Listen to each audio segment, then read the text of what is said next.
ఓం శ్రీ మాత్రే నమః. కర్కాటక రాశి వారికి ఆ శివయ్య అనుగ్రహంతో అదృష్టయోగం. మీరు కలలో కూడా చూడని మార్పులు చూస్తారు. ఈ వీడియోని చూడకుంటే మీరు నష్టపోతారు. జాగ్రత్త.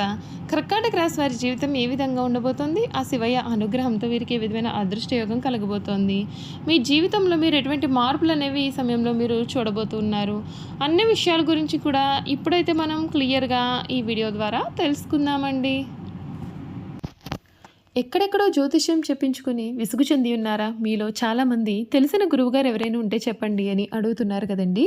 శ్రీ రేణుకా ఎల్లమ్మ తల్లి జ్యోతిష్యాలయం సిద్ధాంతి గారు ఎటువంటి సమస్యలకైనా చిటికలో పరిష్కారం చూపిస్తున్నారు. ప్రేమ సమస్యలు, భార్యాభర్తల సమస్యలు, అనుకున్న పనులు కాకపోవడం, నమ్మిన వారు దూరం కావడం, ఇలా ఎటువంటి సమస్యలకైనా పరిష్కారం చెబుతున్నారు. గురువుగారి ఫోన్ నంబర్ 9515466718. ప్రేమ సమస్యలకి, భార్యాభర్తల సమస్యలకి ప్రత్యేకమైన పూజల ద్వారా పరిష్కారం చూపిస్తున్నారు. నమ్మకంతో గురువుగారికి కాల్ చేసి మీ సమస్యలకి పరిష్కారం పొందండి. దూరంగా ఉన్నవారికి ఫోన్ ద్వారా కూడా జాతకం చెబుతున్నారు. అంతకన్నా ముందు మీలో ఎవరైనా కొత్తగా కనుక మన ఛానల్ని చూస్తున్నట్లయితే తప్పకుండా వీడియోని లైక్ చేయండి. తప్పకుండా మన ఛానల్ని సబ్స్క్రైబ్ చేసుకోవడం మర్చిపోకండి. సబ్స్క్రైబ్ చేసుకోవడంతో పాటుగా పక్కన ఉన్న బెల్ ఐకాన్లో ఆల్ని ట్యాప్ చేయండి. ఈ విధంగా చేయడం ద్వారా మేము పెట్టే ప్రతి వీడియో కూడా మీకు నోటిఫికేషన్ రూపంలో కనిపిస్తుంది. మీరు మిస్ కాకుండా మన వీడియోని చూడగలుగుతారు. ఇక వీడియోలోకి వెళ్ళిపోయి ఈ కర్కాటక రాశి వారి గురించి పూర్తి విషయాలు తెలుసుకుందాం. పునర్వసు 4వ పాదము, పుష్యమి 1, 2, 3, 4 పాదాలు, ఆశ్లేష 1, 2, 3, 4 పాదాల్లో జన్మించిన వారు కర్కాటక రాశికి చెందుతారు. ఎండ్రకాయ లేక పీత అనబడే జలచరము ఈ రాశికి చిహ్నంగా శాస్త్రాలలో చెప్పబడి ఉంది. ఈ రాశి చక్రంలో 4వది. కర్కాటక రాశి వారికి రాశి అధిపతి చంద్రుడు. చంద్రుడు మనకారకుడు కావున వీరి మనస్తత్వం అనేది చాలా సున్నితంగా ఉంటుంది. మంచి పనులు చేయాలి అనేటటువంటి తపన కూడా వీరిలో అధికంగా ఉంటుంది. వీరు మంచి వినయ విధేయతలు కలిగి ఉండడం చేత చాలామంది స్నేహితులు ఉంటారు. వీరికి భోగాలు అనుభవించే అవకాశాలు కూడా అధికంగా వస్తాయి. కర్కాటకము అనగా ఎండ్రకాయ. మరి ఇది నీళ్లలో సంచరిస్తూ ఉంటుంది. నీళ్లలో అట్టడుగున ఉంటూ నీరు ప్రశాంతంగా ఉన్నప్పుడు పైకి వస్తుంది. నీటి మీద ఏమాత్రం అలజడి కలిగినా నీటి లోపలికి వెళ్ళిపోతుంది. కర్కాటక రాశి వారికి సమయం మిశ్రమ వాతావరణం అయితే ఉంటుందండి. కొన్ని పరిస్థితులకు కాస్తంత ఇబ్బందులు కలిగించవచ్చు. చంచల బుద్ధితో వ్యవహరించి తప్పుడు నిర్ణయాలు తీసుకునే అవకాశాలు కూడా ఉన్నాయి కనుక జాగ్రత్త. గోసేవ చాలా చక్కటి మంచి ఫలితాలను ఇస్తుంది. మనోబలంతో ముఖ్యమైనటువంటి విజయాలు సాధిస్తారు. పనులను వాయిదా వేయకుండా సకాలంలో పూర్తి చేయాలి. ఆర్థికంగా సానుకూలమైన ఫలితాలు అయితే ఉంటాయండి. లోతుగా ఆలోచించి పెట్టుబడులు పెట్టినట్లయితే మీకు మేలు జరుగుతుంది. ఉద్యోగంలో శాంతంగా ఆత్మవిశ్వాసంతో ముందుకు సాగాలి. వ్యాపారంలో ఏకాగ్రతతో పనిచేయండి. నవగ్రహ ధ్యాన శ్లోకాలు చదువుకోవాలి. మీకు అన్ని విధాలుగా కూడా మేలు జరుగుతుంది. మీ జీవితం మునిపెన్నడూ కూడా చూడలేని రీతిలో ఈ సమయంలో మారిపోతుంది అని చెప్పడంలో కూడా సందేహం లేదు. ఈ రాశి వారికి సమయం అన్ని విధాలుగా కూడా అనుకూలత అనేది అధికంగానే ఉంటుంది. మీ జీవితం అయితే ఈ సమయంలో పూర్తిగా మారిపోతుంది. అన్ని విధాలుగా కూడా మీకు కలిసి రాబోతుంది. వృత్తి జీవితంలో మాత్రం కొంచెం కఠినంగా ఉండవచ్చు. మీ భాగ్యాధిపతి అయిన గురువు 12వ ఏ స్థానంలో ఉండడం చేత మీరు చేసే కష్టానికి తగిన గుర్తింపు లభించడం లేదనే అసంతృప్తి మీలో కలగవచ్చు. పనులలో జాప్యాలు, అడ్డంకులు ఎదురయ్యే అవకాశం అయితే ఉంటుంది. పై అధికారులతో అపార్థాలు రాకుండా చూసుకోవాలి. జూలై 16 తర్వాత సూర్యుడు మీ రాశిలోకి రావడం వలన మీలో ఆత్మవిశ్వాసం పెరిగినా సరే అహం కూడా పెరిగే అవకాశం అయితే ఉంటుంది. ఇది సంబంధాలను దెబ్బతీయవచ్చు. ఈ సమయంలో మీరు వివాదాలకు దూరంగా ఉంటూ ఓపికగా మీ పని మీరు చేసుకుపోవడం ఉత్తమ ఫలితాలను మీకు అందిస్తుంది. కర్కాటక రాశి వారికి జూలై 2025 నెల ఓర్పు మరియు జాగ్రత్తతో గడపాల్సినటువంటి సమయము. గ్రహస్థానాల రీత్యా ముఖ్యంగా ఆరోగ్యం మరియు ఆర్థికపరమైన విషయాల్లో మీరు కొన్ని సవాళ్లను కూడా ఎదుర్కొనవచ్చు. మీ 8వ ఇంట్లో రాహు, 2వ ఇంట్లో కేతువు, 12వ ఇంట్లో గురువు సంచరించడం చేత జీవితంలో పలు కీలకమైన రంగాల్లో ఆకస్మిక మార్పులు ఎదురయ్యే అవకాశాలు అయితే ఉంటాయి. అయితే కొన్ని అనుకూలమైన గ్రహ సంచారాలు మీకు ఉపశమనాన్ని కలిగిస్తాయి. ఆర్థికంగా ఈ సమయం కొంత గందరగోళంగా కూడా ఉండే మాసంగా చెప్పాలి. 2వ అంటే ధనస్థానంలో కేతు ఉండడం చేత డబ్బును కూడబెట్టడం కష్టంగా మారవచ్చు.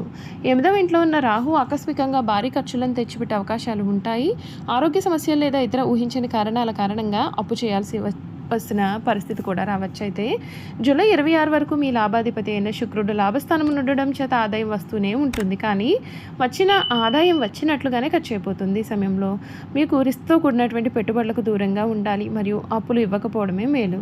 కుటుంబ జీవితంలో కొన్ని సవాళ్ళు అయితే మీకు ఎదురయ్యే అవకాశాలు అయితే కనిపిస్తూ ఉన్నాయని చెప్పడంలో సందేహం లేదండి. కాబట్టి కొంచెం జాగ్రత్త పడాలి. అత్తమామలతో సంబంధాలు కూడా మీకు ఈ సమయంలో సున్నితంగానే ఉంటాయి. మీ 7వ ఇంటి అధిపతి శని 9వ ఇంట్లో ఉండడం చేత మీ యొక్క జీవిత భాగస్వామితో సంబంధం కూడా స్థిరంగా ఉన్నా కూడా వారి యొక్క ఆరోగ్యం గురించి ఆందోళనలు కూడా ఉంటాయి. అయితే నెలాఖరున మీ యొక్క 5వ ఇంటి అధిపతి అయిన కుజుడు మీ యొక్క 3వ ఇంట్లో ప్రవేశించడం వల్ల మీరు పిల్లల విషయంలో చొరవ తీసుకునే ధైర్యం కూడా పొందుతారు. ఇది మీకు ఈ సమయంలో మంచి మార్పును తెస్తుందని చెప్పడంలో కూడా సందేహం లేదు. మీ ఆరోగ్యం గురించి చూసుకున్నట్లయితే ఆరోగ్య విషయంలో ఈ సమయంలో మీకు కొంచెం జాగ్రత్తలు పడాల్సిన సమయంగా చెప్పవచ్చు. ఎందుకంటే కొన్ని గ్రహ స్థానాలు మీ యొక్క ఆందోళనకు కారణాలు అయితే కావచ్చండి. అంతేకాదు 8వ ఇంట్లో రాహు సంచారం చేత ఆకస్మిక అనారోగ్యాలు, ప్రమాదాలు లేదా శస్త్రచికిత్సల వంటివి జరిగే అవకాశం అయితే ఉంటుంది. 12వ ఇంట్లో గురువు ఉండడం చేత ఆసుపత్రి ఖర్చులు కూడా పెరగవచ్చు. జూలై 16 తర్వాత సూర్యుడు మీ ఇంట్లోకి రావడం వలన వేడి, తలనొప్పి మరియు జీర్ణ సంబంధిత సమస్యలు అయితే పెరగవచ్చు. ప్రయాణాలలో, ఆహారం విషయంలోనూ మరియు వాహనాలు నడిపే విషయంలో కూడా అత్యంత జాగ్రత్తగా వహించాల్సిన అవసరం అయితే కనిపిస్తోంది. వ్యాపారస్తులకు ఈ సమయం వృద్ధి నెమ్మదిగా ఉండవచ్చు. గ్రహస్థితులు ప్రతికూలంగా ఉన్నందున కొత్త వెంచర్లు లేదా వ్యాపార విస్తరణ గురించి ఆలోచించకపోవడమే మేలు. భాగస్వామ్యులతో గొడవలు, ఆర్థిక లావాదేవీలతో మోసపోయే అవకాశాలు అయితే ఉన్నాయండి. ఉన్న వ్యాపారాన్ని కాపాడుకోవడంపైనే దృష్టి పెట్టాలి. అప్పుల విషయంలో జాగ్రత్త వహించాలి.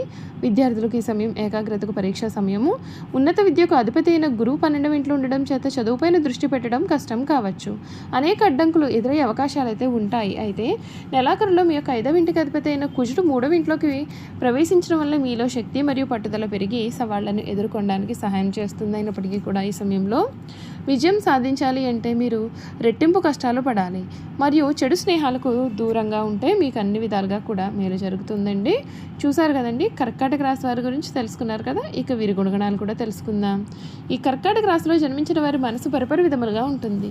కొంతకాలం ఉత్సాహము, ఆశ, సంతోషము వెల్లివిరుస్తుంది. మరికొంతకాలము విషాదము, నిరాశ, దిగులు కలుగుతుంది. ఈ రాశి వారిని నమ్మించి మోసం చేయడం చాలా సులభం. అయితే వీరు ప్రశాంతంగా ఆలోచిస్తే ఎదుటివారి మనోభావాలను సైతం ఇట్టే పసిగడతారు.